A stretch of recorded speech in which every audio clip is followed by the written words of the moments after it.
The best present ever. Children living in Victoria, British Columbia all share one dream in December. They see the weather reports of snow in other regions of Canada and dream of a white Christmas for themselves too. The Christmas I turned 10, I was one of those kids yearning for a white Christmas. But as Christmas approached, the forecast was for more rain and more rain. So I focused instead on my 3 older brothers, who I was told were plotting something extra special for me under the tree this year. The boys, as Mum referred to them, were whispering more, grinning more, and planning more than usual. Anytime I would enter a room, a hush would come over the crew. Papers with drawings and sketches were quickly hidden away. I pestered each of my brothers. In the days leading up to Christmas, what was it to be? What could warrant all the extra intrigue and detailed preparation? Where were they keeping it? The boys were at their best when they worked together. I could hardly wait for Christmas to come. On Christmas Eve, after all the gifts were spread under the boughs of our tree, I began to look for my gift of dreams. There were many large boxes under the tree. Simply the best Christmas present ever would be big, of course. I pretended to be admiring the lovingly wrapping papers and pretty bows, all while carrying out my reconnaissance. There were gifts with my name and a tag, but none from the boys. My attempts to be subtle in my search were abandoned. Efforts to locate that long-awaited present turned into an all-out treasure hunt. Finally, I spied a small package wrapped in plain paper. It was tucked way, way, way under that tree. I reached back, I grabbed the box. To Kyla, love the boys. There it was. It was not a heavy box. It was not a big box. It didn't resemble anything I could imagine taking weeks to orchestrate. Whatever it was now the object of my desire. I tucked it back away again, where I found it. When Christmas morning finally arrived and everyone was awake, we were allowed to head down to that tree and begin opening our gifts. This year, I led the way. I led the way straight to the back where my little box was from. The boys snatched it. I paused for just a moment to take a breath.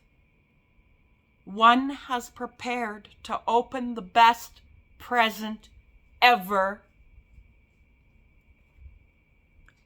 I ripped off the paper and looked down at the box in my hands. I had anticipated this moment for weeks, and now here it was. All I could think about was how to keep my face from showing the depth of my disappointment. In my hand, I held a gift box of Lifesavers candy. It was the kind of gift box that contained 10 rolls of treats in case they looked like a book. It was the kind of present you brought from your grandma when she came back from the airport in Brandon. It was not the best present ever. Thanks, boys. I managed to muster. This is really cool.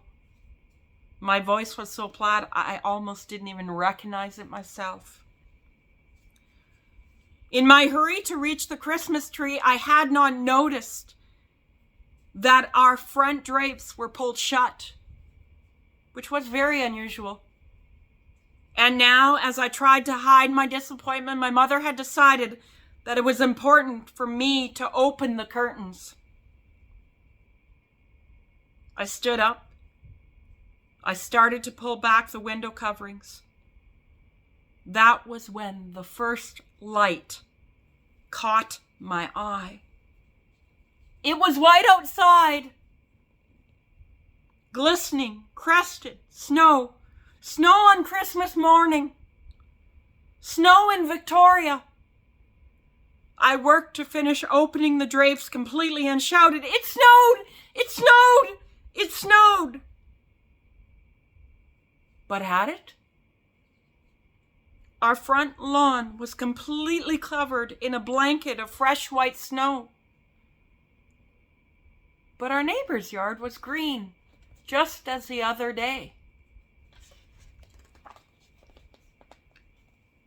The teardrops still wet and green.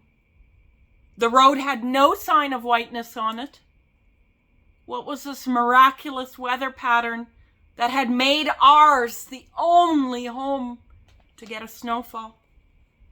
Then I finally noticed the big paper sign in the middle of our yard. It was a handwritten banner with large lettering in red and green that said, "Merry Christmas, Kayla. Love, the boys." Instead of going to sleep on Christmas Eve, my brothers had put their plan into action.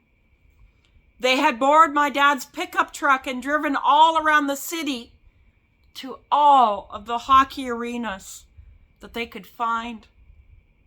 Out back of each rink, they worked with shovels to load up the ice and the snow removed by that Zamboni in the process of cleaning the skating surfaces.